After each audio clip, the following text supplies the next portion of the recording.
Нема причина учебната година да не започне утре, изјави министерката Царовска. При тоа повика на смиреност, трпеливост и исклучување на секој непотребен стрес од страна на сите субјекти вклучени во овој процес.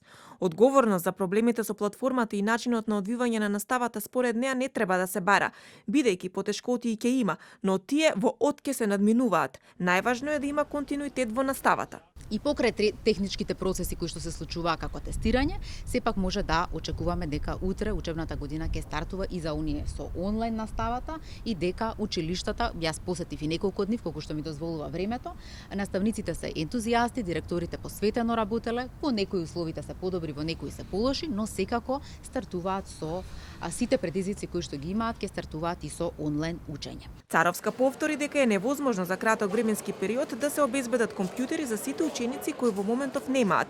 Според неа, во овој момент не може да се зборува за субвенции за купените компјутери. Тие се веќе купени, значи ретроактивност во субвенционирањето немаме, но тоа кое што го гледаме во моментов е дека дел од учениците набавуваат, тие што немаат можност им наоѓаме начин на кој начин да следат настава. А тоа е телевизија, тоа е достава на материјали и тоа е физичко присуство во училница. Од Сојузот на средношколци истакна дека образованието треба да биде достапно и бесплатно за сите. Побараа од образовните власти на сите ученици да им се обезбедат средства за настава од далечина. Средношколците од утре започнуваат со онлайн настава, но најавија и можност за бојкот на наставата. Направивме компромис, почитувајќи ги епидемиолозите, учебната година да започне од далечина, односно од дома.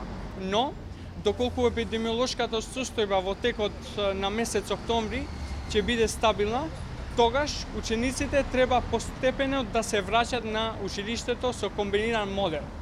Во случај тоа да не се случи, секој ученик ќе ја бојкотира онлайн наставата во ноември.